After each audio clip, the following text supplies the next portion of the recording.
Hello everyone, welcome to Magnet Brains. I am Vanya Naren, your CUET educator for general test. और जैसे कि आप यहाँ पे देख पा रहे हैं, आज हम बात करने वाले हैं मौर्यन डायनेस्टी की। मौर्यन डायनेस्टी न सिर्फ भारत के इतिहास में बहुत बड़ी और एक तरह से प्रथम डायनेस्टी तो नहीं कह सकते, लेकिन आप कह सकते हैं कि शुरुआती जो डायनेस्टीज़ थी उसमें से एक है और बहुत ही इंपॉर्टेंट डायनेस्टी मानी जाती है। क्यों मानी जाती है? क्योंकि इसमें एक तो 3 बहुत बड़े बड़े नाम आते हैं निकल के। दूसरी बात इसमें ये समझ में आता है कि ये पहली ऐसी डायनेस्टी थी जिसने पूरे भारतवर्ष को एक तरह से यूनिफिकेशन का काम किया। अभी हमने जब अलेक्जेंडर पढ़ा था या हमने जब अभी फॉरेन इन्वेजन्स पढ़े थे तो मैंने आपको कहा कि इंडिया में जो डायनेस्टीज़ थी उससे पहले वो कबीले वाली एक तरह से आप कह सकते हैं कि सोच थी, कबीलियाई सभ्यता थी। मतलब छोटे छोटे जो ट्राइब्स थे वो रहते थे या छोटे छोटे जो किंगडम्स थे वो अपने अपने अलग अलग जगहों पे थे, ठीक है। उसमें कहीं पे भी यूनिफिकेशन वाली चीज़ नहीं थी। आप एकजुटता जिसको हम कहते हैं ना, एकता जिसको हम कहते हैं, वो चीज़ नहीं थी, ठीक है। छोटे छोटे राज हुआ करते थे, जैसे जिसमें मैंने आपसे कहा कि एक तक्षशिला का राज बहुत बड़ा था, एक आप बात कर सकते हैं कि पोरस का राज था। ये तो हमने जब अलेक्जेंडर की बात की उससे पहले, लेकिन उससे पहले और भी छोटे छोटे राज थे। जैसे कि हमने जब से आप बात कर लीजिए वेद के समय से अगर हम बात करते हैं, जिसका राजा सुदास की भी बात की गई थी जिसमें, तो मैंने आपको तब भी बताया था कि राजा सुदास जो थे वो पुरु डायनेस्टी के थे, है ना। उनके बाद उन्होंने जब वो छोटे छोटे आसपास के जो 10 राजा थे जिन्होंने उनके साथ युद्ध किया बैटल ऑफ 10 किंग्स में, तब उन्होंने उसको पूरी डायनेस्टी को एक तरह से उन्होंने कैप्चर किया और कुरु डायनेस्टी की स्थापना की, ठीक है। उसके कई सालों बाद, कई पीढ़ियों बाद उसमें भारत का युद्ध हुआ, तो उन्हीं के वंशज थे। फिर उसी में से आगे जाके पोरस निकल के आता है। लेकिन फिर भी पूरा भारत अगर आप बात करते हैं, जिसको बोलते हैं ना नक्श से शिक तक, जैसे मैंने कहा, वो कभी भी यूनिफाइड नहीं था, ठीक है। एरियाज डिवाइडेड थे। नॉर्थ ईस्टर्न एरिया मान लीजिए या ऊपर का आप मान लीजिए तक्षशिला कौशाला वाला एरिया आप मान लीजिए, वो एरियाज जो थे वहाँ पे फिर भी एक राज था। लेकिन साउथ इंडिया पूरी तरह से कटा हुआ था, या सेंट्रल इंडिया तक भी उतना ज़्यादा राजाओं का जो एक यूनिफिकेशन का काम था वो नहीं हुआ था, ठीक है। और यही वजह थी कि फॉरेन इन्वेजन्स के लिए इंडिया को क्रैक करना बहुत आसान था। अब एक और बात हम कर लेते हैं कि जैसे मैंने कहा था कि वैदिक काल में बहुत सारे अलग अलग राजघराने थे। उसके बाद हमने जब फॉरेन इन्वेजन पढ़ा तो हमने पढ़ा था कहाँ तक, हमने सबसे पहले स्टार्ट किया था पर्शियन इन्वेजन से। पर्शियन इन्वेजन बहुत इंपॉर्टेंट माना जाता है। 2 फॉरेन इन्वेजन बहुत इंपॉर्टेंट माने जाते हैं, जैसे हमने पढ़ा एक पर्शियन और एक ग्रीक। पर्शिया में हमने नाम पढ़ा साइरस का, ठीक है। साइरस के बाद हमने बात की, साइरस का 200 साल तक पर्शियंस ने राज किया इंडिया पे, जिनकी बहुत अच्छी हेजमनी थी, जिसके उसमें काफ़ी फ्लरिश भी किया, काफ़ी सारी ग्रोथ हुई, ट्रेड कॉमर्स की, बहुत सारी चीज़ों की। उसके बाद आए ग्रीक फिलोसफर्स या ग्रीक किंग्स आए। ग्रीक किंग कौन था? फिलोसफर्स ग्रीक किंग के साथ आए, और वो ग्रीक किंग तो कौन था? जो मैसेडोनिया से आया था, वो था जिसको आप कहते हैं सिकंदर आज़म बोला जाता है उसको, अगर आप उर्दू या हिंदी में बात करते हैं। अदरवाइज उसको अलेक्जेंडर द ग्रेट कहा जाता है। उसने आके एनेक्स किया, ठीक है। और उसके एनेक्सेशन के टाइम से जब वो यहाँ से छोड़ के गया 326 BC में, वो जब यहाँ से छोड़ के गया, उसके बाद चीज़ें जो थी बदलाव आना चालू हुआ। उसने पूरा जब प्रोनाउंसिएशन हो गया, जब वो सिंध नदी की बात हो रही थी, कि जब बातें हो रही थी अलग अलग, चिनाब और रावी को तो उसने क्रॉस कर लिया था, ब्यास नदी को वो क्रॉस नहीं कर पाया था। ब्यास नदी में को क्रॉस करने से पहले उसकी जो इंटरनल जो क्या बोलते हैं उसको अपन, इंटरनल जो उसकी फोर्सेस थी, उसने ही उसके अगेंस्ट रिबेल कर दिया था, है ना। ये हम पढ़ चुके हैं। अब इसके बाद क्या हुआ कि यहाँ पे जब बात खत्म होती है तो एक डायनेस्टी और उभर के सामने आती है, वो डायनेस्टी रहती है मौर्य। और इसके बारे में मैंने आपको बताया भी था कि उसने एक तरह से पेव कर दिया रास्ता चंद्रगुप्त मौर्य के लिए, ठीक है। जब हम बात करते हैं, आपको मालूम है कि जब मैं आपको पढ़ा रही हूँ कोई चीज़, हमारे पास बहुत लंबा समय नहीं है ना। देखो हमारा एग्ज़ाम जो है बहुत पास आ रहा है, हम बहुत डिटेल में, बहुत ज़्यादा इन डेप्थ पढ़ाई हम नहीं कर सकते। अभी हम बिल्कुल जिसको कहते हैं ना हिस्टोरियन नहीं बन सकते हैं। हमें मोटे मोटे तौर पे चीज़ें इतनी समझनी है कि MCQs आएँ तो हम उनको डिस्कस कर सकें, ठीक है। तो मैं आपको उतना ही पढ़ा रही हूँ, बहुत डिटेल में हम नहीं जाएंगे। बहुत डिटेल में अपने पास जब बहुत सारा टाइम होगा तब अपन पढ़ेंगे, ठीक है। अभी मैं आपको मोटे मोटे पॉइंट समझाऊंगी, इसके बाद अपन सीधे MCQs पे आएंगे, क्योंकि वो इंपॉर्टेंट है। अपना एग्जाम जो है वो नेक्स्ट मंथ है, बहुत ज़्यादा अपने पास फुर्सत है नहीं। आपको मालूम है कि यहाँ पे मैग्नेट ब्रेन्स में जब आप पढ़ाई करते हैं तो आपको क्या कोई सब्सक्रिप्शन नहीं लेना, कोई पैकेज नहीं लेना, कोई फीस नहीं देनी। The only thing that we expect from you is that you people study hard and grasp what we are trying to tell you, that is it, ठीक है। तो फटाफट अपन आ जाते हैं मौर्यन डायनेस्टी पर, और मौर्यन डायनेस्टी का ये कंप्लीट रिवीजन है। और भी अगर आप जानना चाहते हैं तो मौर्यन डायनेस्टी के ऊपर आपको और भी चीज़ें अगर आप देखेंगे, अगर मैग्नेट ब्रेन्स पे आप सर्च करेंगे तो और भी चीज़ें आपको मिल जाएंगी, ठीक है। अब मैं आपको बता दूं कि जब 327 इलम में 329 में वापस चला गया था अलेक्जेंडर, 327 में जब अलेक्जेंडर द ग्रेट ने कॉन्कर किया इंडस वैली को और उसने फिर चंद्रगुप्त मौर्य को, मगध को, वो बाद में उसने, आप कह सकते हैं कि एक रास्ता मिल गया था उसको उभरने के लिए। हुआ क्या कि जब फाइनली बहुत सारी जब चल रहा था कि जब वो ब्यास नदी क्रॉस करने की बात आई और अलेक्जेंडर को फाइनली उसकी आर्मी ने उसके अगेंस्ट रिवोल्ट कर दिया कि भाई अब हम बहुत थक गए हैं, बहुत महामारी फैल गई है, बहुत बीमारी, खाना पीना, भुखमरी सब कुछ हो गई थी, उनकी आर्मी बिल्कुल पूरी तरह पस्त हो गई थी। मतलब वो कहते हैं ना, इतने टाइम से वो सिर्फ ट्रैवल कर रहे थे और जगह जगह अपना परचम लहरा रहे थे कि फाइनली वो थक गए, हार गए। उन्होंने कहा कि हम इसके आगे नहीं बढ़ेंगे। तो वहाँ से जो ईस्टर्न पूरा जो फ्रंट है उसको कैप्चर करने का जो सपना था अलेक्जेंडर द ग्रेट का, वो टूट गया एक तरह से। ठीक है, उसने फाइनली, एक तो वो भी रीज़न था, दूसरा रीज़न ये था कि एक और आर्मी से म्यूटनी जो थी वो झेलने की कैपेसिटी में नहीं थी उनकी आर्मी, ये वो समझ गए थे, हारना उसको मंजूर नहीं था। तो ये बात बहुत, he was a very intelligent king, वो ये बात समझ गया कि बिना आर्मी के सपोर्ट के, बिना मेरे फोर्सेस के सपोर्ट के मैं आगे नहीं बढ़ सकता। चाहे आदमी मिलिट्री जीनियस हो, चाहे वो कितना ही बड़ा कोई तुर्रम खां हो, ठीक है, वो लोगों के सपोर्ट के बिना अकेले जंग नहीं लड़ी जाती, जैसे कहा जाता है ना। तो वो ये बात बहुत अच्छे से समझ गया था कि अगर आर्मी ने मुझे सपोर्ट नहीं किया या मेरी फोर्सेस ने अगर मेरे अगेंस्ट रिबेल कर दिया, तो मेरी ये जो यात्रा है ना पूरी, कि हर जगह जो अपना किला फतेह करते हुए वो चल रहा था और हर जगह अपना परचम लहराते हुए वो चल रहा था, उसको मालूम था कि इसमें रोक लग जाएगी, ये फाइनली एंड हो जाएगा सफ़र, अगर हमने फिर किसी एक बड़े राजा से, अगर हमने जिसको बोलते हैं कि हमने वॉर मोल ली तो। अब वो राजा कौन था जिससे वॉर मोल लेने की बात हो रही थी? वो हो रही थी एक और बहुत बड़े एम्पायर की, नंदा डायनेस्टी की। ठीक है, नंदा डायनेस्टी की बात हुई और उस टाइम पे अलेक्जेंडर ने ये तय किया कि भाई अब रिट्रीट कर जाते हैं, वापस चले जाते हैं। लेकिन जब वो वापस गया तो उस टाइम पे क्या हुआ, जिसको कहते हैं ना, एक बीच का जो एक पार्ट था वो थोड़ा सा, एक ऐसा दौर आया जो कि थोड़ा सा कमज़ोर दौर था। तो उस समय पे क्या हुआ, चंद्रगुप्त मौर्य जो था वो उस ताक में तो था ही, चाणक्य के अंडर वो काम करते थे, तो उस ताक में वो थे, उस फिराक में वो थे कि किसी तरह एक वो बीच का, एक जिसको बोलते हैं ना लूप होल जैसा मिल जाए, जिससे वो क्रैक कर सकें पूरे के पूरे, जो उनका जो सपना था कि पूरे के पूरे भारत पे वो ऊपर की तरफ, जिसको बोलते हैं ऊपर का जो नॉर्दर्न फ्रंटियर है, नॉर्दर्न वेस्टर्न फ्रंटियर, उस पर वो अपना सिक्का चला सके।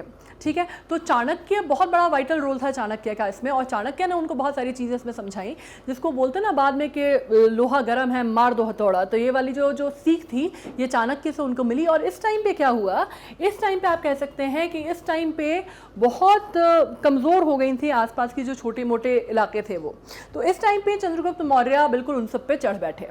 ठीक है, नंदा जो डायनेस्टी थी उसको उसने ओवररूल कर दिया। फाइनली नंदा डायनेस्टी के जो लास्ट किंग थे उनको उसने सक्सीड किया।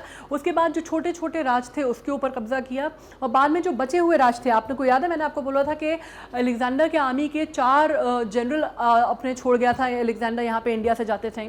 उसमें सेलुलस निक्टर की बात आती है, तो सेलुलस निक्टर से इसने जो कहते हैं कि लड़ाई की, वॉर की।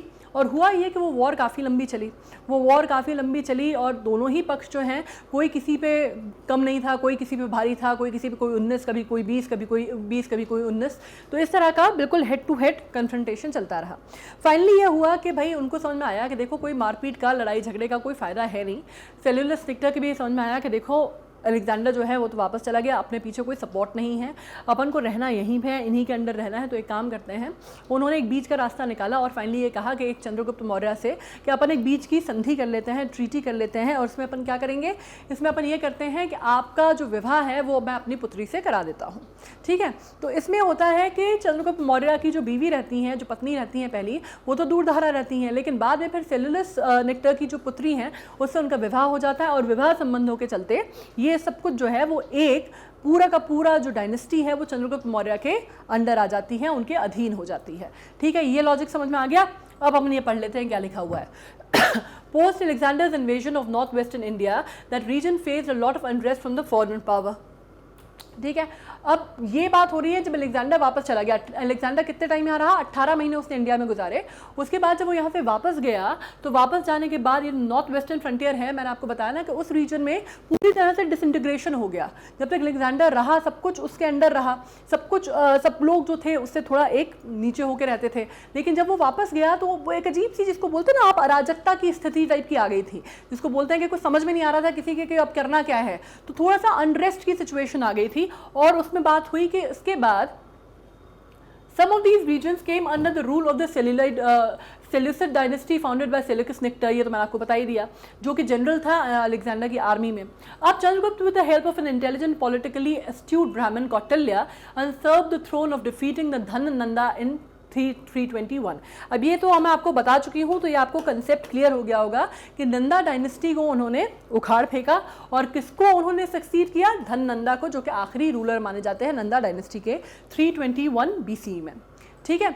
इसके बाद जब आपको मालूम चलता है कि चंद्रगुप्त मौर्य की जब हम बात करते हैं तो इंटेलिजेंट ब्राह्मण था. ब्राह्मण कौन, मैंने आपको बोला चाणक्य. चाणक्य एंड कौटिल्य सेम है. ठीक है, कंफ्यूज नहीं होना कि मैम ने पहले तो चाणक्य बोला था, आप कौटिल्य लिख दिया. चाणक्य एंड कौटिल्य सेम है. उनके रीजन में या उनके नेतृत्व में चंद्रगुप्त मौर्य ने फाइनली ये जो पूरा का पूरा जो उनका ये संघर्ष था वो उनके नेतृत्व में हुआ. ठीक है. अब इसमें पहले मैं आपको एक इम्पॉर्टेंट क्रोनोलॉजिकल ऑर्डर क्योंकि लिखा हुआ है तो मैं आपको समझा देती हूँ, उसके बाद अपन आगे बात करेंगे. मॉडर्न एम्पायर के रूलर्स जो थे वो काफ़ी फेमस रहे अपने रेन के लिए. पहली चीज़ क्यों, क्योंकि पहले ऐसे रूलर्स थे या पहली ऐसी डायनेस्टी थी जिसने आप कह सकते हैं कि इतने बड़े स्तर पे यूनिफिकेशन ऑफ इंडिया का काम किया था. ठीक है, मतलब पूरी दुनिया में कोई भी एक, अगर आप कोई रूलर उठा के देखते हैं भारत में, कम से कम, दुनिया तो नहीं चलिए भारत में कम से कम, क्योंकि दुनिया में तो अलेक्जेंडर द ग्रेट थे, लेकिन भारत में कम से कम अगर देखते हैं तो कभी भी मौर्य डायनेस्टी से पहले इतना बड़ा साम्राज्य या इतना फैला हुआ, इतना व्यापक साम्राज्य किसी का नहीं रहा. ठीक है. अब इसमें अगर आप रूलर्स की बात करते हैं तो सबसे पहला नाम आता है चंद्रगुप्त मौर्य का, जिन्होंने 220, इनके ऊपर अलग अलग डेट्स हैं. 324 से 321 BC कहा जाता है, जिसमें 298 या 297 या 298 BC तक कहते हैं. अब चंद्रगुप्त मौर्य के साथ एक्चुअली प्रॉब्लम यह है कि चंद्रगुप्त मौर्य को बहुत सारे हिस्टोरिकल किताबों में अगर आप देखते हैं हिस्टोरियंस ने, तो उनके ऊपर बहुत सारे विवादास्पद बयान दिए हैं. मतलब बहुत, जिसको बोलते हैं ना, स्कूल ऑफ थॉट जो है बहुत कॉन्ट्रडिक्टरी रहे हैं चंद्रगुप्त मौर्य के ऊपर. मतलब अगर आप जैन स्क्रिप्चर्स देखेंगे तो वो कुछ और कहते हैं, बुद्धिस्ट अगर आप देखेंगे वो कुछ और कहते हैं, अलग अगर आप ग्रीक स्क्रिप्चर्स देखेंगे तो वो कुछ और कहते हैं, हिस्टोरियंस इंडिपेंडेंट कुछ और कहते हैं. वेस्टर्न फिलोसफी के में अगर आप जाके देखते हैं कि वेस्टर्न फिलोसफर्स का क्या, वेस्टर्न हिस्टोरियंस का क्या कहना है, तो उनकी थ्योरी बिल्कुल अलग है. तो बहुत सारी चीज़ें जो हैं चंद्रगुप्त मौर्य को लेकर समझ में नहीं आती हैं.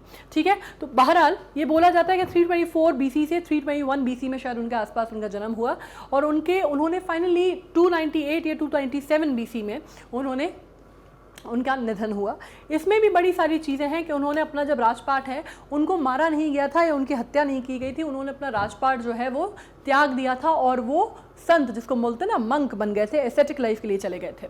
उनके बाद उनके जो पुत्र थे बिंदुसारा ने बहुत लंबा रूल नहीं किया. बिंदुसारा उतना इंपॉर्टेंट नाम भी नहीं माना जाता. बिंदुसारा 297 से 272 BC है, तो ये बहुत ज़्यादा प्रीडोमिनेंट नहीं है. इनकी ये एज जो है आपसे पूछी जा सकती है.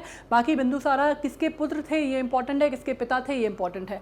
तो he was just a channel between the two major और द टू बिग किंग्स, जो Chandragupta Maurya and Ashoka the great. ठीक है. बिंदुसारा एक तरह से आप कह सकते हैं कि इनके बीच में एक चैनल का काम किया या ब्रिज का काम किया, दैट इज इट. और जितने टाइम तक अशोका ने आके नहीं संभाला तब तक बिंदुसारा बीच में रहे, अदरवाइज उनका कोई बहुत, he was not a very dominant king of that reason.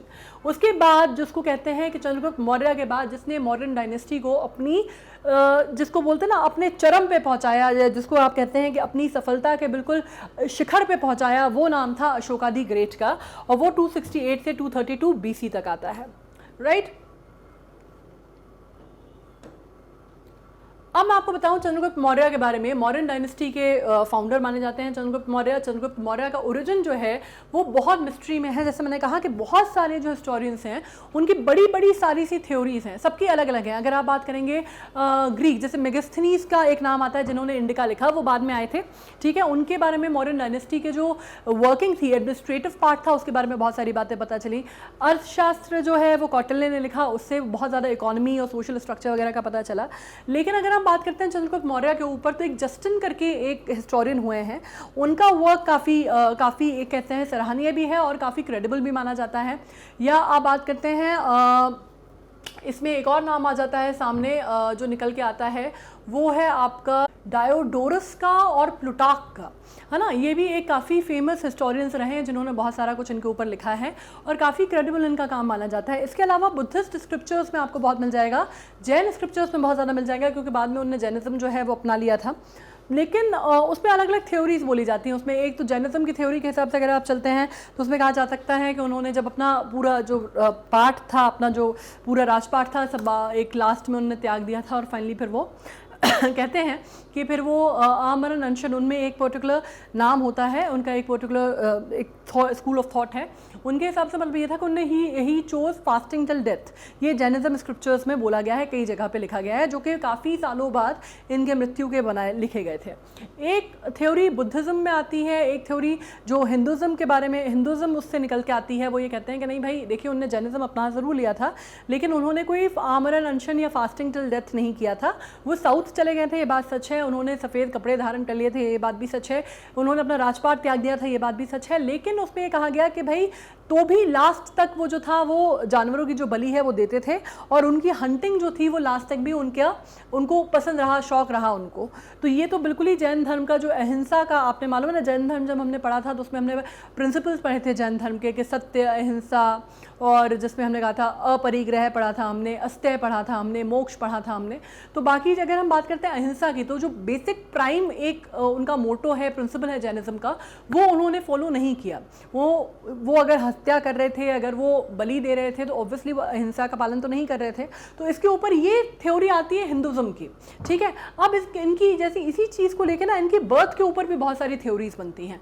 Theories क्या क्या बनती हैं, एक बार कहने का मतलब है कि बुद्धिस्ट जो स्क्रिप्चर्स हैं उनका ये कहना है, अगर आप उसमें पढ़ेंगे, कि वो कहते हैं कि वो क्षत्रिय थे, और कोसाला वगैरह में कहते हैं कि कोसाला वगैरह में उनका परिवार रहता था, और उस टाइम पे क्योंकि बहुत ज़्यादा एट्रॉसिटीज़ बढ़ गई थी तो उनका परिवार जो है कोसाला से फ्लड करके चला गया था एक ऐसे रीजन में जहाँ पे बहुत सारे मोर थे, जो कि बहुत he was infused with peacocks, और वहाँ से मौर्य नाम आया, ठीक है, मोरी से मौर्य बन गया, ये कहा जाता है। फिर एक कहा जाता है कि एक थ्योरी कहती है कि भाई उनका जो परिवार है उसका लीनियज जो है नहीं पता, फैमिली जो थी वो ऑर्फन थे, वो उनके माता पिता के बारे नहीं मालूम। हाँ, ये लेकिन ये कहा जाता है कि हम्बल बर्थ के थे।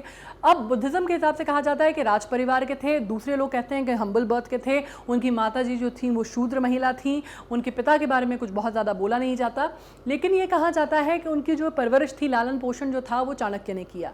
ये एक और थ्योरी है। तो बहुत सारी थ्योरीज जो है वो चंद्रगुप्त मौर्य को लेके काफ़ी सारी इंटरसेक्टिंग थ्योरीज हैं, तो आपको जो मानना है आप वो मान सकते हैं। वैसे ये क्वेश्चंस क्योंकि इतने ज़्यादा, जिसको बोलते हैं ना कि इतना ज़्यादा इनमें डिबेट है, इतने डिबेटेबल टॉपिक हैं कि ये क्वेश्चंस आते नहीं हैं, लेकिन आप समझने के लिए समझ जाइए। अब चंद्रगुप्त मौर्य का, जैसे मैंने कहा, श्राउडेड इन मिस्ट्री, ग्रीक सोर्सेज जो कि ओल्डेस्ट माने जाते हैं, जिसमें मैंने आपको नाम बता दिए। मैंने आपको कितने नाम बताया, मैंने आपको डायोडोरस का नाम बताया, प्लूटार्क का, जस्टिन का, और किसका नाम बताया मैंने, मेगास्थनीज का। मेगास्थनीज का नाम इनकी हिस्टोरिकल, मतलब इनकी अपब्रिंगिंग को लेके या इनकी राजा बनने से पहले की लाइफ के बारे में नहीं है, वो बाद में उसने किताब लिखी है इंडिका, जो कि इनके एडमिनिस्ट्रेटिव चीज़ों को बताता है, ठीक है।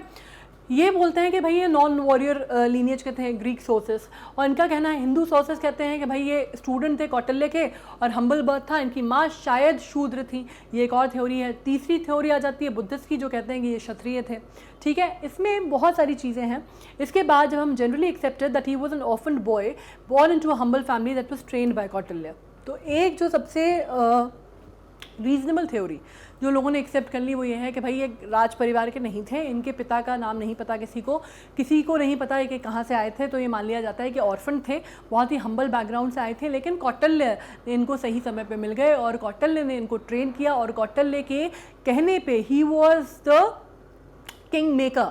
कौटिल्य ने इनको चुना और उनको ट्रेन किया ताकि आगे जाके राजा बन सकें और गद्दी संभाल सकें, ठीक है। Greek account mention him as Sandrokottos, alright.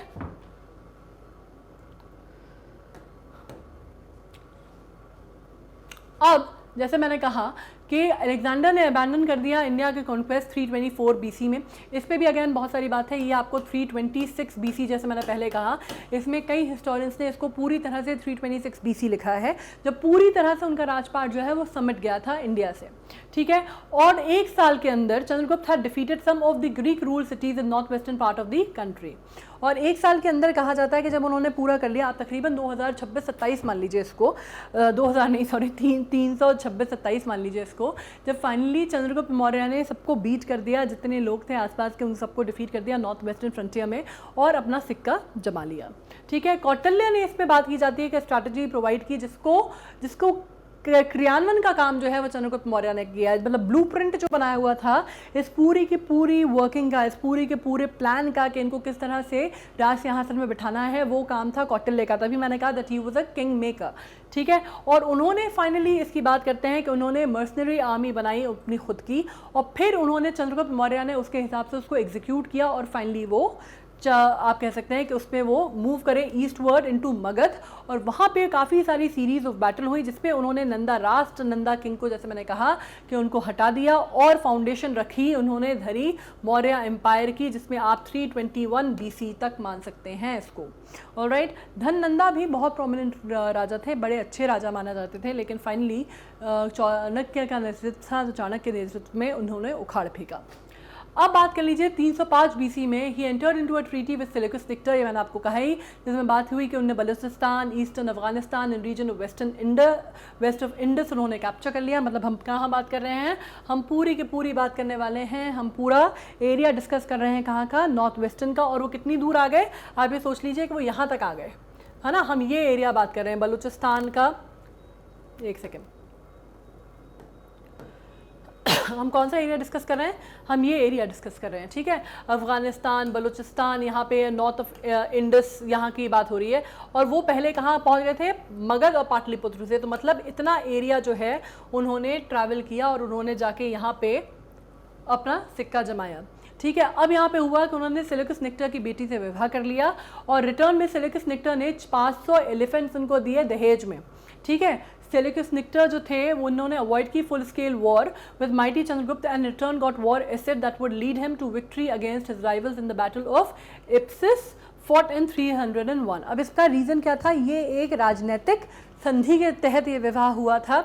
और इसमें क्या हुआ था कि उन्होंने कहा कि भाई आप, अगर मैं आपको अपनी बेटी का अपना विवाह आपसे करा देता हूँ, तो एक तो सेल्यूकस के समझ में आ गया था कि चंद्रगुप्त मौर्य की आर्मी से के सामने वो नहीं टिक पाएगा, ठीक है ये। और दूसरी तरफ से उसके ऊपर एक और प्रेशर था कि जो एक तरफ से जो दबाव बन रहा था वो बन रहा था कि एक और जो वॉर फ्रंट पे तैयारी हो रही थी उसमें, जिसमें डेमेस्ट्रियस I था, लिसीमेकस था, उसके अलावा कैसांडर था, ये जो आर्मी जो जिसके अलेक्जेंडर से जुड़े हुए लोग थे, और एक तरफ पे ये थे निक्टर साहब थे, और इनको आपस में वॉर लड़नी थी। और ये जो था इसमें उनके समझ में आ गया कि भैया इसमें जो है, इसमें अपन को चंद्रगुप्त मौर्य की हेल्प लेनी पड़ेगी, क्योंकि बाकी तीन भी जो है वो बहुत महारथी हैं, है ना। लिसीमेकस की अगर आपको मालूम है तो वो अकेला एक कह सकते हैं अलेक्जेंडर का क्या कहेंगे उसको, बॉडीगार्ड कह सकते हैं, बॉडीगार्ड था इंडिया में, ठीक है। तो ये सारे जो थे, डेमेस्ट्रियस I आप जानते हैं, ये डेमेट्रियस I, तो ये सारे लोग इन्वॉल्व थे। तो यहाँ पे ये हुआ कि उसने सोचा कि अब बैटल ऑफ इप्सिस, ये बात मैं कर रही हूँ बैटल ऑफ इप्सिस की, ठीक है, ये 301 में लड़ी गई। और यहाँ पे उन्होंने कहा कि अपने मेरे राइवल के अगेंस्ट अपने आप को, इनको थोड़ा सा अपना जो फोर्टिफाई करना था अपना फ्रंट, और इस वजह से इन्होंने चंद्रगुप्त मौर्य को कहा कि आप मेरा साथ दीजिए, ठीक है। अब इसमें कहा जाता है कि ये, जैसे मैंने कहा कि बहुत बड़ी बैटल थी, बहुत सारी इसमें इन्फेंट्री थी, कैवलरी थी, बहुत सारी चीज़ें इन्वॉल्व थी, तो चंद्रगुप्त मौर्य से इनको संधि करना इनके लिए ज़रूरी हो गया था। अब मेगास्थनीज जो थे वो ग्रीक एम्बेसडर थे जो चंद्रगुप्त मौर्य के कोर्ट में आए, उसने बाद में इनके ऊपर बहुत सारा अकाउंट दिया, ठीक। Chandragupta led the policy of expansion and brought under one control almost the whole of present India, barring the few places like Kalinga and extreme south. Kalinga war, तो फिर आपको मालूम है कि कलिंगा वॉर क्या हुई थी। कलिंगा वॉर के बाद तो अशोका का जो मन है वो पलट गया था, जिसको बोलते हैं ना हृदय परिवर्तन हो गया था अशोका का। लेकिन चंद्रगुप्त मौर्य के टाइम तक आप कह सकते हैं कि उन्होंने पूरा तक्षशिला से लेके, आप पूरा समझ जाइए पाटलिपुत्र से लेके, उन्होंने पूरा जो एरिया है नॉर्थ वेस्टर्न फ्रंटियर का वो पूरा अपने अंदर ले लिया था। और चाणक्य की स्ट्रैटेजी थी जो बहुत ज़्यादा वर्क करती थी वहाँ पर। लेकिन हुआ क्या कि साउथ तक उन्होंने रोड्स बनाई थी, और कहा जाता है मेगास्थनीज ने ये बात बोली है कि दे वर सच अमेजिंग रोड बिल्डर्स कि उनकी जो इंटरनल बनाई हुई रोड है, जो सेंट्रल इंडिया तक, जो सेंट्रल इंडिया और साउथ इंडिया तक जाती थी, वो इतना सही उन्होंने, जिसको बोलते ना, जिसको भेदने का काम किया था कि वो बहुत अच्छा और बहुत व्यापक और बढ़ सकता था अगर वो बाद में जाके अपना, जिसको कहते हैं ना आप, सन्यासी जीवन नहीं अपना लेते तो, ठीक है। अब चंद्रगुप्त की जो पॉलिसी थी वो एक्सपेंशन की थी। उन्होंने अपना राज जो है वो ना सिर्फ उनका ये काम था कि वो अपने राज पे या एक जगह पे वो जाके अपना कब्जा करते, बल्कि उन्होंने, उनका ये मानना था कि उनको ना सिर्फ यूनिफाई करना है बल्कि उनको एक्सपैंड करनी है अपनी टेरिटरी, ठीक है। तो उन्होंने एक्सपेंशन पे काम किया और ये सोच जो थी वो चाणक्य की थी कि जितने भी आपके अगेंस्ट लोग पिट हो रहे हैं उनको आपको ख़त्म करते हुए चलना है, आपको उनको मारते हुए चलना है, ठीक है। Chanakya was very very ruthless कहा जाता है। उनकी जो फिलॉसफीज थ्योरीज हैं वो आज भी चाणक्य नीति लोग पढ़ना पसंद करते हैं। जब हम बात करते हैं एबल एडमिनिस्ट्रेशन की, या हम बात करते हैं कोई एबल जिसमें आप कहते हैं ना everything is fair in love and war की, जब हम बात करते हैं तो हम चाणक्य नीति की बात करते हैं। तो वो इस तरह की सोच वाले व्यक्ति थे और उनका कहना था कि मोहब्बत में और जंग में सब कुछ जायज़ होता है ना। ये जो थ्योरी थी ये देखा जाए तो ये बाद में शायरी और शेर व शायरी में हुई, लेकिन ये चाणक्य की थ्योरी थी। उनका कहना था कि कोई भी चीज़ वॉर में जब होती है तो सब कुछ जायज़ होता है। तो उन्होंने कहा और उसी के कहने पे चले जब वो, और उसके बाद उन्होंने अपना जो कहते हैं कि जो अपना किंगडम है एक्सपैंड किया और फाइनली कलिंगा और एक्सट्रीम साउथ को छोड़ के उन्होंने तकरीबन पूरे भारत पे राज किया। उनका जो ब्रेन है, जैसे मैंने कहा 321 से 297 या 298 भी बोलते हैं कई जगह पे, ठीक है, 298 BC तक रहा। उन्होंने बाद में, जैसे मैंने कहा कि उन्होंने अपना थ्रोन जो है वो एब्डिक्ट कर दिया, उन्होंने छोड़ दिया अपने बिंदुसारा के लिए और कर्नाटक चले गए, साउथ इंडिया चले गए और वहाँ पे जैन मंक बन गए वो, किसके उसमें, भद्रबाहु के उसमें, ठीक है। इसके अलावा he had embraced Jainism and said to have starved himself to death according to the Jain tradition of at Shravanabelagola, of नहीं एट, ठीक है। Shravanabelagola is in Karnataka. अब इसमें मैं आपको बता दूं, इसके ऊपर जैसे मैंने आपसे पहले भी कहा कि इसके ऊपर बहुत सारी थ्योरीज हैं। कई लोगों का ये कहना है कि इस तरह से नहीं हुआ था, उन्होंने अन्न जल जो है वो नहीं त्यागा था, उन्होंने he did not fast till death. ये बुद्धिज़्म के हिसाब से भी है थ्योरी और ये हिंदुज़्म के हिसाब से भी थ्योरी है, ठीक है। तो जैनिज़्म, इसके ऊपर जैसे मैंने कहा कि उनकी बर्थ के ऊपर भी बहुत सारी अटकलें हैं, उनकी मृत्यु के ऊपर भी बहुत सारी अटकलें हैं। कोई भी एक स्टेटेड बयान जो है इस पर नहीं दिया जाता। अकॉर्डिंग टू द जैनिज्म ये 100% सच है कि वहाँ पे चले गए थे, वो कर्नाटक में चले गए थे और उन्होंने मंक बन गए थे। वो बिल्कुल उन्होंने जो बोलते हैं आप महाराज जी जैसी वेशभूषा उन्होंने धारण कर ली थी और उसके बाद उन्होंने सब कुछ त्याग दिया था। लेकिन एक और जो मैंने आपको कहा टेक्स्ट का कहना है कि उन्होंने ऐसा कुछ नहीं किया था, उन्होंने अहिंसा का मार्ग नहीं अपनाया था और वो आखिरी तक हंटिंग करते रहे। तो ये बड़ी कॉन्ट्रोडिक्टरी बातें हैं, लेकिन हमें इसमें नहीं जाना है। अब हम आ जाते हैं सीधे चाणक्य के ऊपर कि चाणक्य कौन थे। चाणक्य किंग मेकर थे।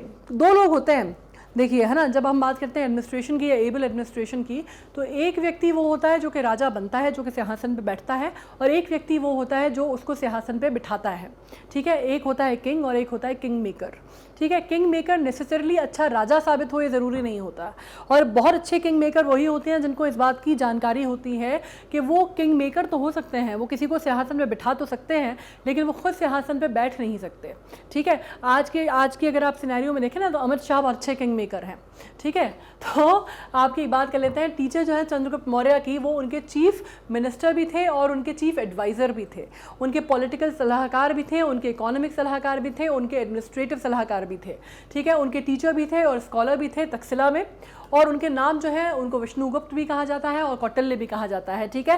ये अक्सर पूछा जाता है कि विष्णुगुप्त, कौटिल्य तो खैर बहुत कॉमन नाम है, विष्णुगुप्त के लिए अक्सर पूछा जाता है कि किसका दूसरा नाम है, कौटिल्य का, चाणक्य का या किसी और का। तो ये आपको मालूम होना चाहिए कि तीनों लोग एक ही हैं, है ना, इसमें कन्फ्यूजन नहीं होना चाहिए। अब इनको बात किया जाता है ये बिंदुसारा के कोर्ट में भी रहे मिनिस्टर, लेकिन बिंदुसारा अपने आप में उतना एबल किंग नहीं था और इतना लंबा उसका साम्राज्य भी नहीं था कि उसमें उन्होंने बहुत ज़्यादा कुछ कर पाए हो। वो बाद में फिर अशोका जब आया तो अशोका के बाद अशोका ने उस साम्राज्य को फिर अपनी बुलंदी पे पहुंचाया, ठीक है। चाणक्य के बारे में एक और बात बोली जाती है, चाणक्य के अगर आप कोटेशंस देखेंगे तो बहुत अच्छा है, मतलब उनका कहा जाता है कि अगर कोई उनके 2-3 कोटेशंस तो बहुत ही अच्छे हैं, जिससे आप उनकी जो सोच है वो आप समझ पाएंगे। कहा जाता है कि अगर कोई आप रास्ते में चल रहे हैं और चाणक्य ने कहा कि अगर कोई पे पौधा है जिसका आपको कांटा चुभ गया, तो ना सिर्फ उस कांटे को आप पैर से निकालिए, उस पौधे को आप उखाड़िए, बल्कि उसको उखाड़ के उसकी जड़ों में आप मठा डाल दीजिए ताकि वो ज़िंदगी में कभी दोबारा ना पनप पाए, ठीक है। तो ये सोच जो थी वो चाणक्य की थी कि अगर कोई आपका राइवल है तो ना सिर्फ आप उसको मारिए, लेकिन आप उसकी पूरी, जिसको कहते हैं ना, नसें या जड़ें जो हैं पूरी तरह से नस्तनाबूद कर दीजिए ताकि वो कभी आपके सामने दोबारा सर ना उठा पाए, ठीक है। इस तरह की जो सोच थी चाणक्य की कि बहुत ही रूथलेस एडमिनिस्ट्रेटिव मिलिट्री जीनियस माने जाते थे वो, और ये कहा जाता था कि उनमें किसी भी तरह की आप दया की भावना या सहानुभूति की भावना नहीं थी अपने राइवल्स को लेके। वो बिल्कुल कट थ्रोट कंपटीशन में विश्वास करने वाले प्राणी थे। तभी मैंने आपसे कहा कि प्यार और जंग में सब कुछ जायज़ होता है। ये थ्योरी जो है ना, ये बाद में आई, लेकिन सबसे पहले कौटिल्य ने सिखाई थी that you have to be a very ruthless person if you want to be the king. ठीक है, उनको कहा जाता है, he is credited to be the master strategist behind the uprising, usurping of the Nanda throne and the rise of the Mauryan empire through his student Chandragupta। जैसे मैंने कहा कि ये मेन मास्टरमाइंड माने जाते हैं और कहा जाता है कि असली, जिसको बोलते हैं ना, असली निशाना साध के तीर चलाने वाले जो हैं वो माने जाते हैं कौन? कौटिल्य। और कहा जाता है कि जो फ्रंट फेस थे वो थे चंद्रगुप्त मौर्य। ठीक है, और जब इन्होंने पूरी नंदा डायनेस्टी को अपनी जड़ों से उखाड़ फेंकने का जो काम था वो किसके दिमाग से हुआ? चाणक्य के दिमाग से हुआ। और फ्रंट फेस कौन कहलाया? मौर्य डायनेस्टी की स्थापना करने वाला व्यक्ति जिसका नाम था चंद्रगुप्त मौर्य। उन्होंने अर्थशास्त्र लिखी जिसको कहा जाता है कि स्टेट क्राफ्ट, इकोनॉमी और मिलिट्री स्ट्रैटेजी के ऊपर आज भी उसको ट्रैटिस की बात तो नहीं है, उसको आप अगर ट्रैटिस तो ठीक है अगर आप मानते हैं, तो कई लोग उसको कहते हैं literally that's a Bible to understand. अगर आप उसको पढ़ना चाहते हैं, जैसे आपको मालूम है ना, एक चाइनीज़ आपने नाम सुना होगा जिसमें द आर्ट ऑफ वॉर करके नाम आता है, आपने एक बुक सुनी होगी। बिल्कुल उसी तरह अर्थशास्त्र का नाम लिया जाता है या चाणक्य नीति का नाम लिया जाता है जब हम मिलिट्री अंडरस्टैंडिंग चाहते हैं या इकोनॉमी की या एडमिनिस्ट्रेटिव की, राइट। तो ये चीज़ जो है वो यहाँ से चालू होती है। अर्थशास्त्र को रीडिस्कवर किया गया था आर क्षमा शास्त्री ने 1905 में, जो कि 12वीं शताब्दी के बाद फाइनली इन्होंने उसको वापस लाइट में लाए और उसके बाद इन्होंने उसकी इम्पोर्टेंस समझी, उन्होंने उसको पढ़ा और फिर वहाँ से दोबारा उसकी, जिसको आप कहते हैं कि उसने देखा द डे ऑफ लाइट, और वहाँ से लेके आज तक फिर दोबारा जो है आप कह सकते हैं कि अर्थशास्त्र ने एक चाणक्य को, जिसको आप कहते हैं कि चाणक्य को अमर कर दिया। ठीक है, उनकी लिखी हुई इस किताब में आप यहाँ पे देख पा रहे हैं ना, ये फोटोग्राफ देख के ही आप समझ पा रहे हैं कि ब्राह्मण थे और ये राजा है और किस तरह से वो उनको समझा रहे हैं। कहते हैं बहुत निडर हुआ करते थे, डरते नहीं थे कि उनको क्या बोलना है क्या नहीं बोलना। जो उनको सही लगता था वो उनको सही लगता था, जो नहीं लगता था वो नहीं लगता था। इनके ऊपर एक बहुत अच्छा सीरियल भी आया है, अगर आपने वो देखा हो, बहुत पहले हम ही छोटे थे तब आता था, उसको आप देख सकते हैं, बहुत अच्छा है, आपको बहुत सारी चीज़ें सीखने मिलेंगी। चाणक्य ही नाम है उसका। ठीक है, उनके वर्क है चाणक्य का। उसके अलावा वो 15 किताबों में और 180 चैप्टर्स में डिवाइडेड है। इसके अलावा आप उसमें कह सकते हैं कि उसमें 3 चीज़ों में पे फोकस करता है वो। पहला king, council of ministers and department of government. Second है civil and criminal law and third है डिप्लोमेसी ऑफ वॉर। तो तीनों चीज़ों के लिए, जैसे मैंने कहा, it is considered to be the bible if you want to understand these 3 concept of running a state, जिसमें आपके एडमिनिस्ट्रेशन आ जाता है, लॉ आ जाती है और वॉरफेयर आ जाती है। It also contains information of trade and market, a method to screen ministers, the spies, duty of the king, ethics, social welfare, agriculture, mining, metallurgy, medicine, forest, etc. उनको Indian Machiavelli भी कहा जाता है। Machiavelli एक बहुत बड़े political thinker रहे हैं, थोड़े से डार्क पॉलिटिकल थिंकर रहे हैं। इनके बारे में बहुत सारी चीज़ें हैं। मैकियावेली की थ्योरी बहुत ज़्यादा कही जाती है।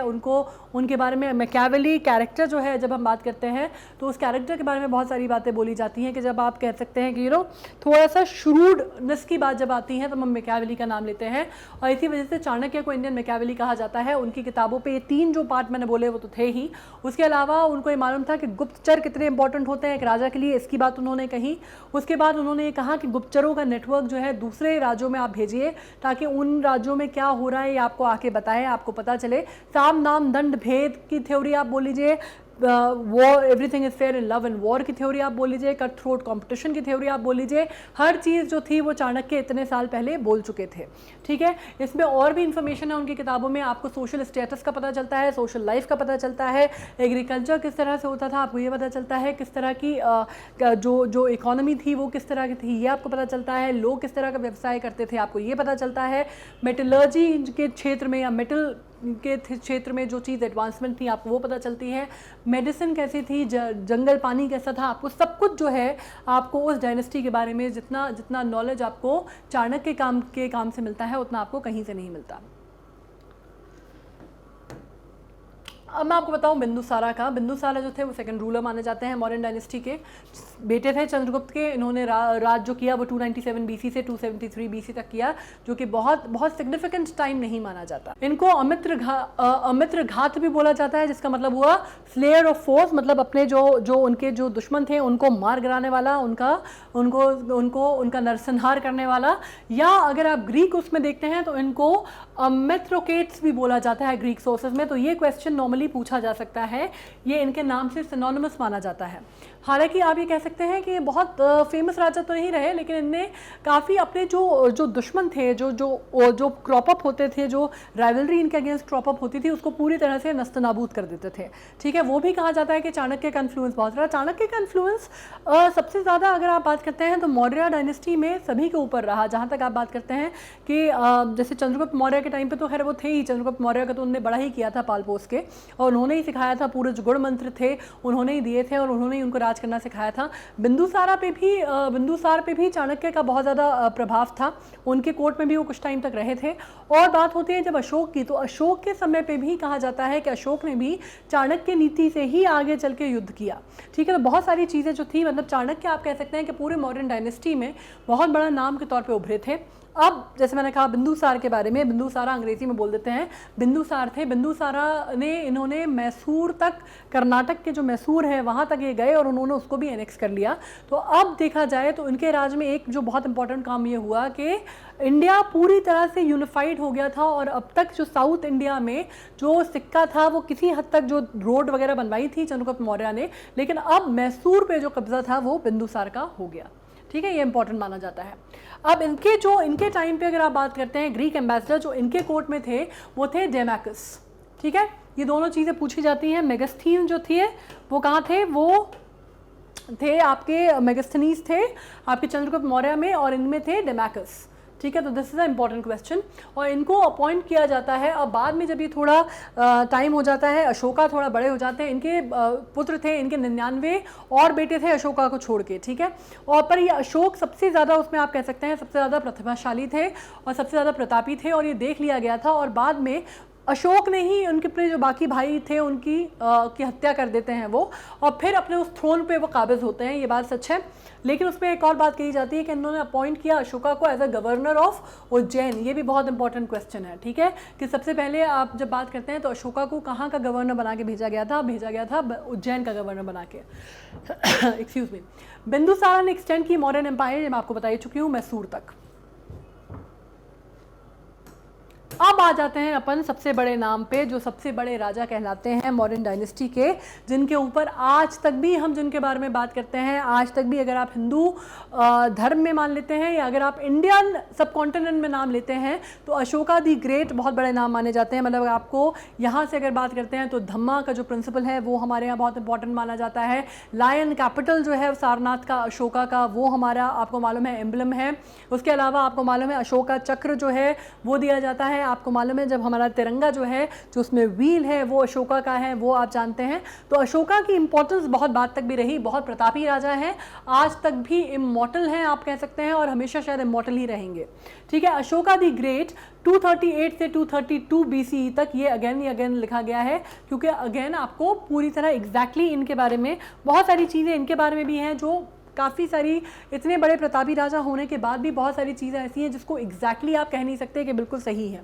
ठीक है, थर्ड किंग माने जाते हैं मौर्यन एम्पायर के 322 से 185 BC तक, और बेस्ट नोन हैं काहे के लिए, अपने कलिंगा वॉर के बाद जब इनका मन जो है हृदय परिवर्तन होता है, उससे जब ये पलट जाते हैं तो उसके लिए अशोका को इतना प्रतापी राजा माना जाता है। मतलब ना सिर्फ इसलिए कि उनने पूरी दुनिया को एनेक्स किया, पूरी दुनिया मतलब पूरे भारतवर्ष को एनेक्स किया, वो तो ठीक है, लेकिन उन्होंने सब कुछ पाकर पूरी दुनिया को उन्होंने छोड़ छाड़ दिया। पूरी दुनिया से जब उनका जो हृदय परिवर्तन हुआ, खून खराबा, इतना सब कुछ देख के, तो वो चीज़ उनको इतनी स्ट्रक की और उन्होंने सब कुछ अपना राजपाट जो है वो छोड़ दिया।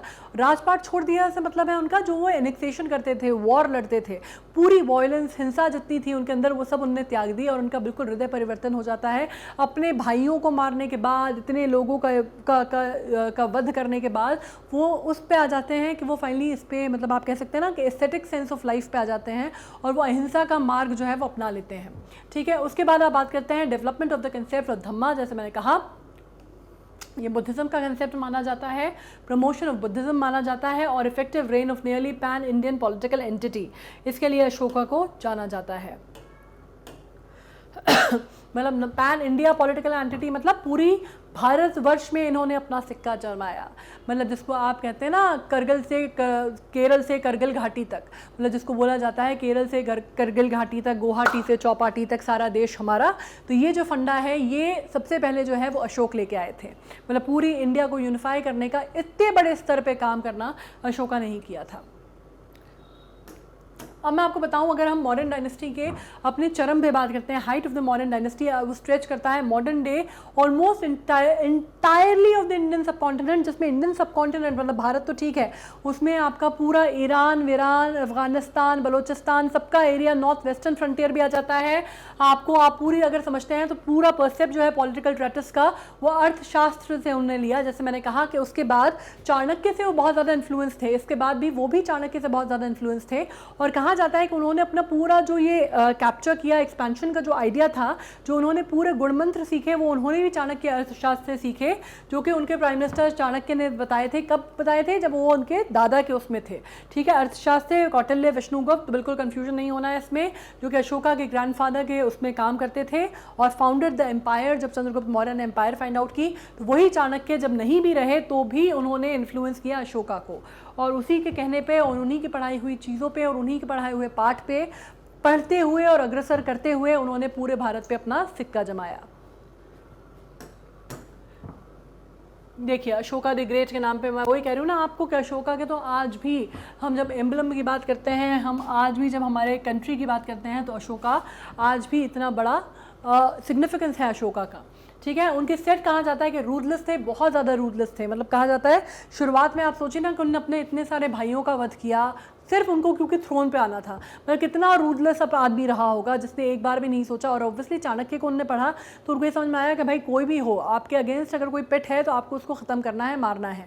ये उनका कंसेप्ट था। ठीक है, तो आप सोचिए कितने रूथलेस वो रहे होंगे कि उन्होंने इस कंसेप्ट पे वर्क किया और उन्होंने इसको आगे बढ़ाया। उन्होंने सबको मारा, सबकी हत्या की। और कलिंगा का वॉर जो है, कलिंगा, एक बात मैं आपको बता दूं कि जब हमने पहले भी पढ़ा, चंद्रगुप्त मौर्य जो थे वो कलिंगा तक नहीं जा पाए थे, है ना। तो वो कहीं ना कहीं फास्ट जो थी वो थी, लेकिन कलिंगा के वॉर करना या कलिंगा पे आक्रमण करना इस वजह से अशोक ने किया, इसके बारे में पुष्टि नहीं है। ठीक है, वो रीज़न नहीं पता, लेकिन हाँ ये ज़रूर है कि चंद्रगुप्त मौर्य कलिंगा पे आक्रमण नहीं कर पाए थे, चंद्रगुप्त मौर्य कलिंगा पे कब्जा नहीं कर पाए थे। तो कहीं ना कहीं ये फास्ट जो थी वो चुभी हुई थी। ठीक है, अब किंगडम जो था वो कलिंगा में था और इतना कारनेज हुआ उसमें जब उन्होंने 260 BCE में उन्होंने किया, कलिंगा पे वॉर किया उन्होंने और कलिंगा पे उन्होंने धावा बोल दिया। तब इतना कारनेज, इतना खून खराबा, इतना मैसिव लेवल पे डिस्ट्रक्शन हुआ कि वो देख के एक तरह से आप कह सकते हैं कि वो पसीज गए। मतलब उनका जो दिल है वो एकदम, उनको समझ नहीं आया कि इतना कैसे हो सकता है, राइट। तो ये वाली चीज़ थी। उसके बाद जब आप बात करते हैं, फाइनली वहाँ से उनका हृदय परिवर्तन हुआ और वो बुद्धिज़्म की तरफ मुड़ गए। हालांकि इसके ऊपर भी बहुत सारी थ्योरीज है, मैं डिस्कस करूंगी आपसे। Devoting himself to peace in exemplified in his concept of Dhamma. ठीक है, most of what is known of him outside of his edict. अब इनके साथ भी सबसे बड़ी प्रॉब्लम यह है कि इन्होंने जो एडिक्ट इरेक्ट कराए उसमें इनके बारे में जानकारी मिलती है, लेकिन अगर आप इनके एडिक्ट्स छोड़ देते हैं तो इनके बारे में जो भी जानकारी आपको मिलती है वो बुद्धिज़्म के थ्रू मिलती है।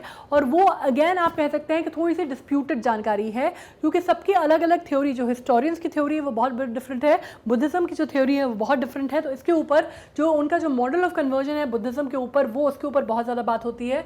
और बुद्धिज़्म उनको बताता है मॉडल ऑफ कन्वर्जन पे, उनको बहुत उनकी सराहना करता है और कहता है कि भाई ठीक है, गलती हर आदमी से होती है, जब जागो तब सवेरा। जब उनकी आंखें खुल गई तो एक तरह से एक सबके लिए प्रतीक है शांति का और वर्चुअस लिविंग का, कि उन्होंने सब कुछ त्याग के फिर उन्होंने धर्म के रास्ते पे और धम्मा के रास्ते पे वो आगे बढ़े। ये बात मानी जाती है। ठीक है, ये बुद्धिज़्म कहता है। हिस्टोरियंस का अलग मत है। हिस्टोरियंस का मत ये है कि भाई ये कहा नहीं जा सकता कि कलिंगा वॉर से पहले वो बुद्धिज़्म को नहीं जानते थे या बुद्धिज़्म की थ्योरीज़ के बारे में नहीं जानते थे या बुद्धा के बारे में नहीं जानते थे। हो सकता है वो सब कुछ जानते थे, सब कुछ उन्हें पता था, but he chose to kind of overlook the idea, ठीक है। लेकिन वहाँ पे उनको वो उतना हिट नहीं किया या उतना उन्होंने उसको दिल पे नहीं लिया। जो उनको पता था, थ्योरेटिकल नॉलेज उनके पास थी, लेकिन क्योंकि जब उन्होंने अपनी आंखों से वो वॉर में देखा, वो साइट देखी कार्नेज की, तब उनका जो मन था वो बदल गया, ये कहा जाता है। मतलब ऐसा नहीं था कि बुद्धिज़्म के बारे में वो पहले नहीं जानते थे या उनका पहले से उनकी एक जो आप कहते हैं ना कॉलिंग नहीं थी बुद्धिज़्म की तरफ, लेकिन समहाउ कॉलिंग के बावजूद उसको अनसुना कर रहे थे आवाज़ को, और वहाँ जाके वो एकदम से प्रीडोमिनेंट हो जाती है वो कॉलिंग उनके ऊपर। जब अशोका कहा जाता है 18 साल की उम्र के थे, तब उनको पाटलिपुत्र से भेजा जाता है, तक्षशिला भेज दिया जाता है। अगेन वहाँ पे पुट डाउन अ रिवोल्ट, वहाँ पे एक रिवोल्ट हो रहा था जिसको दबाने के लिए उनको तक्षशिला भेजा जाता है, ठीक है। और वहाँ पे कहा जाता है लेजेंड के हिसाब से, अगर आप बात करते हैं कि बिंदुसार ने अपने बेटे को आर्मी नहीं दी थी, आर्मी तो दी थी पर कोई हथियार नहीं दिए थे, ठीक है। और उनका कहना था कि हथियार जो है उनको बाद में कहा जाता है, ऐसी ऐसी लेजेंड्स की अगर आप मानते हैं तो बोलते हैं कि उन्होंने सिर्फ आर्मी दे दी थी, हथियार नहीं दिए थे, और बाद में हथियार जो है कोई सुपर नेचुरल पावर्स के थ्रू अशोका के पास आए थे। ये बात एज अ लेजेंड पुटअप की जाती है, ठीक है। अगेन मैंने से जैसा कहा कि बहुत सारे कॉन्ट्रोडिक्टरी और बहुत सारे अलग अलग थॉट्स हैं इसके ऊपर, ये बात बोली जाती है। अब इसमें आप बात करते हैं सेम लेजेंड, उसी टाइम पे यही जो बात हो रही है ना, इसी में आगे चल के मैं एक और बात आपको बताती हूँ कि अशोका जो थे वो मर्सीफुल थे लोगों की तरफ, मतलब वो रूटलेस किंग ज़रूर थे लेकिन वो मर्सीफुल थे लोगों की तरफ। मतलब जो लोग उनके ऊपर उनके उसको जिसको आप कहते हैं कि उनके संरक्षण में आ जाते थे या उनकी शरण में आ जाते थे या उनके सामने हथियार डाल देते थे, तो उनको वो वध नहीं करते थे, उनको वो नहीं मारते थे, उनको फिर वो अपनी शरण में ले लेते थे, ये बात कही जाती है। उनके बाद कहा जाता है कि उनको वो जीने देते थे, उनके जीवन का वो अच्छा खासा बंदोबस्त करते थे। इसका हालांकि कोई हिस्टोरिकल अकाउंट नहीं है, मतलब जो चीज़ उन्होंने तक्षशिला में की, जो वॉर उन्होंने लड़ी, किस तरह से लड़ी, क्या हुआ क्या नहीं हुआ, इसके बारे में कोई हिस्टोरिकल अकाउंट आपको नहीं मिलता। तभी मैं आपसे कह रही हूँ कि अशोका के एडिक्ट्स को अगर हम छोड़ देते हैं तो जो भी नॉलेज हमें अशोका के बारे में पता चलती है वो ज़्यादातर हमें बुद्धिस्ट टेक्स्ट से पता चलती है और वो एग्जैजरेटेड माने जाते हैं अकॉर्डिंग टू द हिस्टोरियंस, ठीक है। इसमें आप ये कह सकते हैं उनके इंस्क्रिप्शंस पे आते हैं, नाम डिटेल कुछ भी आपको इसके बारे में डिटेल में आपको नहीं पता कि तक्षशिला में क्या हुआ। एक और चीज़ है, लेकिन अशोका के बारे में एक और बात बोली जाती है जो कि चंद्रगुप्त मौर्य के बारे में भी बोली जाती है कि ऑलरेडी उन्होंने जैनिज्म, इन्होंने बुद्धिज़्म बाद में अडॉप्ट कर लिया था धर्म, लेकिन ये बहुत लिबरल रहे इन द सेंस ऑफ कि बाकी लोग अगर कोई और धर्म मानते हैं तो, मतलब जो लोग हिंदू धर्म मानते थे या जैनिज्म मानते थे या बुद्धिज़्म मानते थे, उन सबको लेके इनकी जो थ्योरीज थी, इनकी जो अंडरस्टैंडिंग थी वो काफ़ी ओपन थी। वो उस चीज़ को लेकर रिजिड नहीं थे, ना चंद्रगुप्त मौर्य थे, ना बिंदुसार थे, ना अशोक थे, ठीक है। और इसमें यह भी कहा जाता है कि इनफैक्ट चंद्रगुप्त मौर्य के टाइम पे तो क्योंकि अलेक्जेंडर तभी गया हुआ था तो ग्रीक लोग भी वहाँ पे बहुत ज़्यादा थे जो कि ज़ोरास्ट्रियन जो था उसको फॉलो करते थे या उनके जो ग्रीक रिलीजन था उसको करते थे, तो उसकी भी वो बाकायदा इज्जत करते थे, वो उसको मानते थे नहीं मानते थे वो एक अलग चीज़ है, लेकिन वो एक सेक्युलरिज्म का जो थ्योरी थी वो थी, जिसको आप बोलते हैं ना साथ में एक वो टॉलरेंस की जो थ्योरी थी वो थी।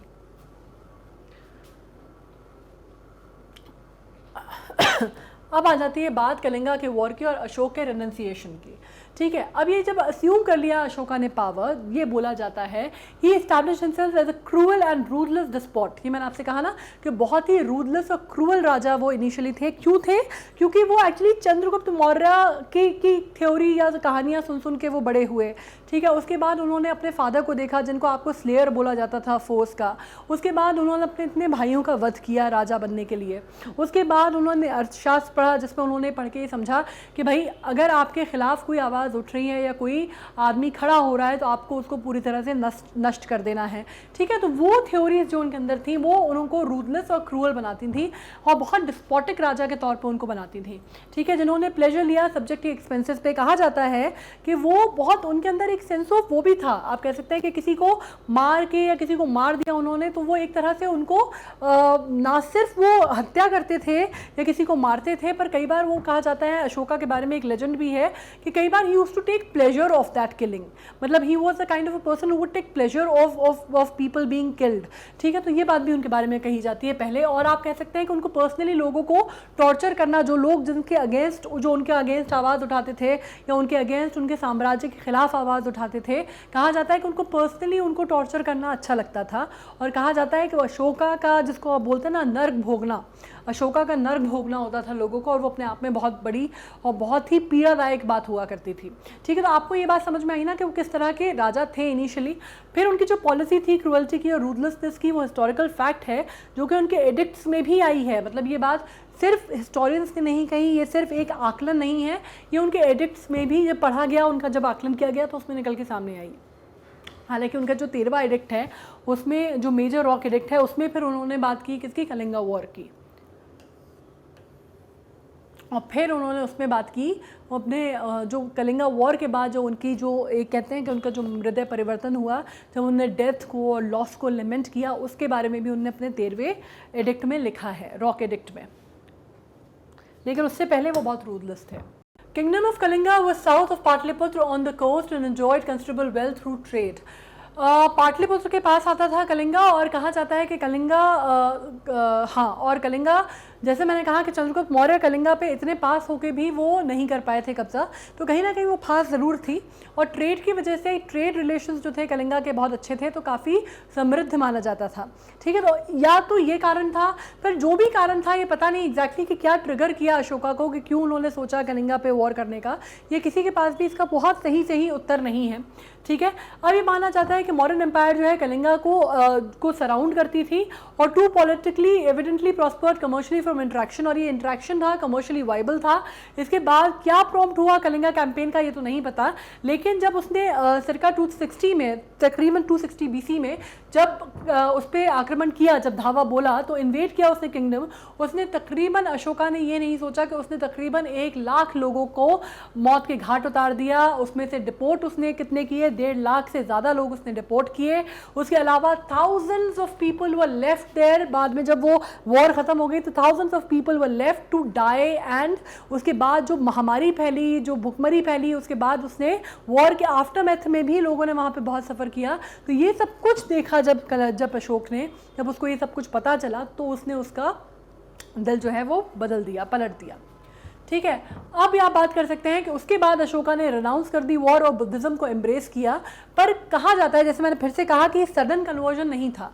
कई हिस्टोरियंस का ये कहना है कि ऐसा नहीं था कि एकदम एक रात को एकदम से उनकी कोई एपिफनी हुई, एकदम से कोई उनके अंदर, जिसको बोलते हैं ना, एकदम दिव्य कोई आत्मा आई और उसने उनको झंझोड़ दिया और उसकी वजह से उन्होंने किया, ऐसा कुछ नहीं हुआ। कहा जाता है कि बुद्धिज़्म के बारे में वो पहले से जानते थे, बुद्धिज़्म से वो इन्फ्लुएंस पहले भी थे, कलिंगा पे वॉर करने से पहले भी वो बुद्धिज़्म से जुड़ना चाहते थे, काफ़ी कुछ उनकी फ़िलॉसफीज़ उनको समझ में आती थी, लेकिन वो इतना उनके दिल में घर नहीं करती थी जितना उसने कलिंगा वॉर के बाद किया। ये हिस्टोरियंस का कहना है। उसको आप कह सकते हैं कि वो ऑलरेडी एक्वेंटेड थे। Entirely possible that Ashoka could have been aware of the मिथ्याज message before Kalinga and simply not taken it to heart, not allowed it to any other way alter his behaviour.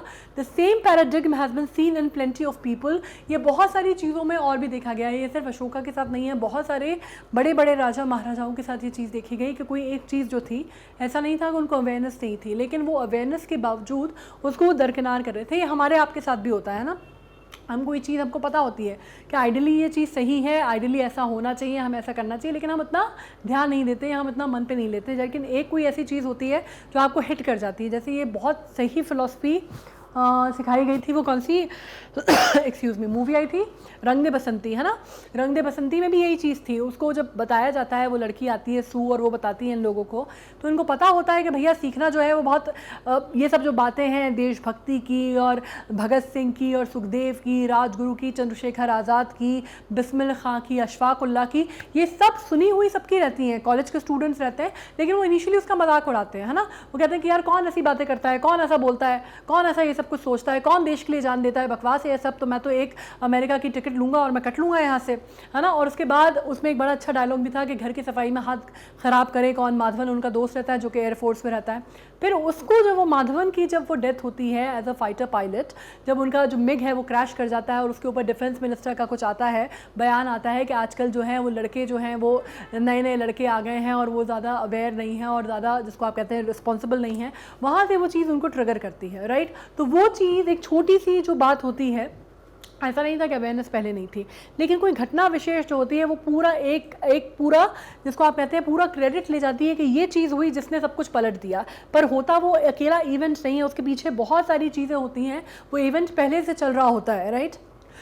वो घटना सिर्फ आपको सामने नज़र आती है, again sorry for the bad throat, ठीक है। और इसी तरह की चीज़ आप समझ लीजिए कि कई सालों कई वर्षों पूर्व शायद इनके साथ भी हुई, अशोक के साथ भी। वो जानते सब कुछ थे, समझते सब कुछ थे, लेकिन वो खुद अपनी आंखों से जब देखा तो एक चीज़ इसको कहते हैं ना ट्रिगर कर जाती है। कोई आपको कहता है जैसे कॉइन जो है एकदम टन से ड्रॉप किया दिमाग में, वो वाली चीज़ हुई और एकदम से उनका दिल जो है वो पलट गया, ठीक है। अब कलिंगा का आफ्टर मैथ क्या हुआ है, जैसे मैं आपको एक और बात बता दूँ कि लोग क्या सोचते हैं कि कलिंगा के बाद एकदम अशोक ने सब कुछ त्याग दिया, सब कुछ जो है अपना छोड़ दिया, राजपाट छोड़ दिया, सब कुछ वापस दे दिया।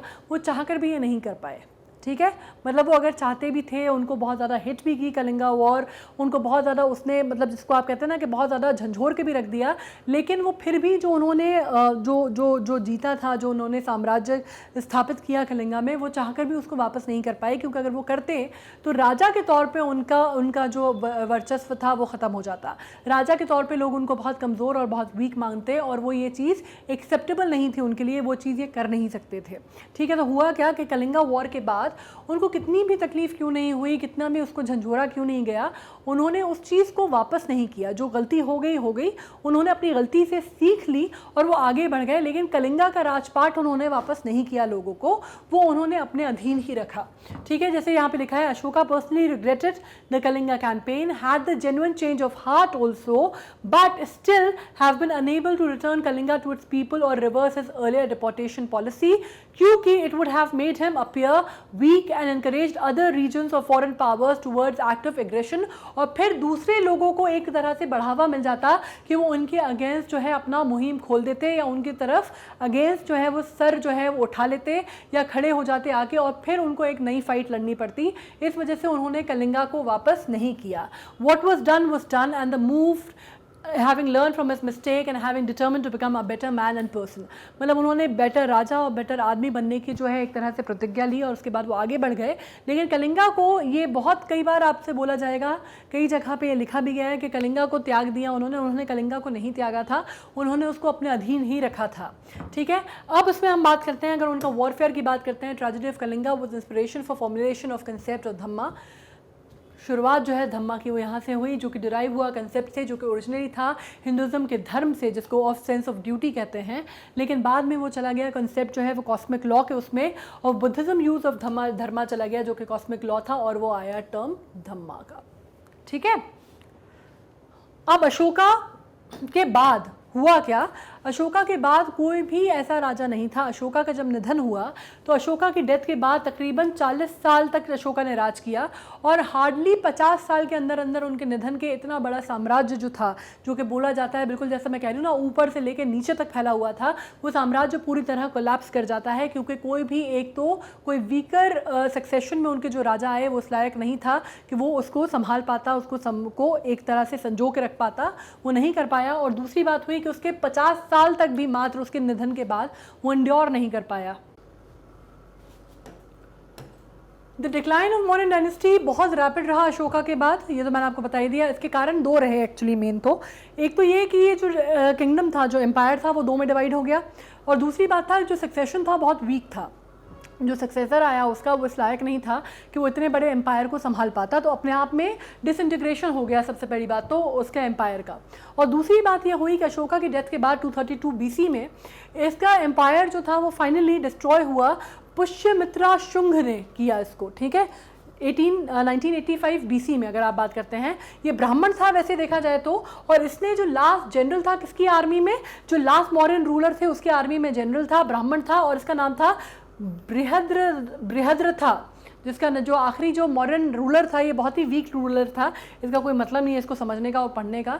इसकी उसमें आर्मी में जनरल था ब्राह्मण, और फाइनली इसने इसको मार डाला, और मारा भी कैसे, ऐसे वैसे हत्या नहीं की, मतलब बिल्कुल आप कहते हैं कि उसने उसको जब मारा तो बिल्कुल पब्लिक एग्जीक्यूशन किया था उसका, और फोर्सेबली पूरे का पूरा जो थ्रोन था पाटलिपुत्र का वो उसने अपने कब्जे में ले लिया, और यहाँ से स्थापना हुई शुंग डायनेस्टी की, जिसके बारे में हम आगे पढ़ने वाले हैं। एक और बहुत बड़ी डायनेस्टी शुंग एम्पायर की जो है स्थापना उसने की, ठीक है, पाटलिपुत्र में और सेंट्रल इंडिया में।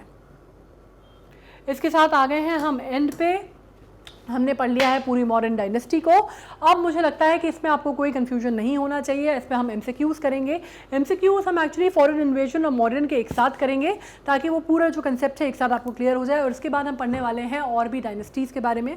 अब जो हम डायनेस्टीज़ पढ़ेंगे वो हम थोड़ी फास्ट फॉरवर्ड एक्शन में पढ़ेंगे, सारी एक एक डायनेस्टी नहीं पढ़ेंगे। जो इंपॉर्टेंट डायनेस्टीज़ हैं एंशिएंट इंडिया की वो पढ़ने वाले हैं हम। तो हम साथ में पढ़ेंगे। गुप्ता डायनेस्टी एक ज़रूर बहुत बड़ी डायनेस्टी है जिसको हम अलग से पढ़ेंगे। बाकी हम साथ में करेंगे ताकि हमारा एंशिएंट इंडिया हम जल्दी से निपटाएं, ताकि हम मिडीवल में और मॉडर्न में जाएं। ठीक है, हमारे पास टाइम बहुत कम है। अब इसको आप रिवाइज एक बार बहुत अच्छे से कर लीजिएगा, क्योंकि एमसीक्यूज़ जो हैं वो मौर्यन डायनेस्टी और फॉरेन इन्वेजन के मैं एक साथ बनाने वाली हूँ। तो आप अगर ये दोनों पढ़ लेंगे तो आपके लिए क्लियर हो जाएगा कंसेप्ट। पढ़ना कैसे है, जाना है मैग्नेट ब्रेन्स की साइट पर magnetbrains.com। आप ओपन करेंगे, जितने हमारे टॉपिक्स जो चलते हैं जैसे उसमें CUET है, GK है और बाकी सारे भी टॉपिक्स आपके चलते हैं, बाकी सारे सब्जेक्ट भी चलते हैं, NTSC चलता है, K-12 तक चलते हैं। आप उनको ओपन करेंगे, जैसे आपने CUET को किया आपने, तो यहाँ पे CUET के आपको सारे सब्जेक्ट्स मिल जाएंगे जो जो सब्जेक्ट्स हमारे यहाँ रन हो रहे हैं। ठीक है, यहाँ पे आप देखेंगे CUET का जनरल नॉलेज है, आप इस पर क्लिक करेंगे, इस तरह का पेज ओपन होगा। जितने भी हमारे वीडियोस आज तक गए हैं वो सारे आपको सीक्वेंशियल ऑर्डर में मिलेंगे। आपको वीडियोस खोलने हैं और आपको सिर्फ पढ़ना है कि किस तरह से यहाँ पे पढ़ाया जा रहा है। इसमें आपको फॉरेन इन्वेजन पढ़ना है और अभी आपको मॉडर्न डायनेस्टी पढ़नी है, जो मैंने रिपीट किया है, ताकि हम एमसीक्यूज़ में अच्छे से कर पाएँ। नाउ यूट्यूब पे भी बिल्कुल ऐसे ही है, आपको पूरे जो है लिंक्स आपको वैसे ही मिलेंगी, आपको पूरा वैसे ही प्लेलिस्ट मिलेगी, सब कुछ आपको बिल्कुल वैसे ही है जैसे आपको हमारे चैनल पे मिलेगा, राइट। FB पे और इंस्टा पे आपको सारे रेगुलर अपडेट्स मिलेंगे हमारे। अगर आपको कोई डाउट है किसी भी प्रकार का तो कमेंट सेक्शन में लिख सकते हो and I will get back to you. दूसरी बात यह है कि ये दोनों जितने वीडियोस हैं एक बार पढ़ लेना, ताकि एमसीक्यूज़ में कोई दिक्कत ना हो। ठीक है ना, क्योंकि हमें एमसीक्यूज़ करने हैं, ऑब्जेक्टिव टाइप पेपर आना है, हमें फोकस एमसीक्यूज़ पे करना है। इसी वजह से हम बहुत ज़्यादा डिटेल में नहीं पढ़ रहे। हिस्ट्री को कहानी की जैसे सुन लो, काफ़ी है, दिमाग में रह जाती है। ठीक है, on this note I will sign off. Thank you so much.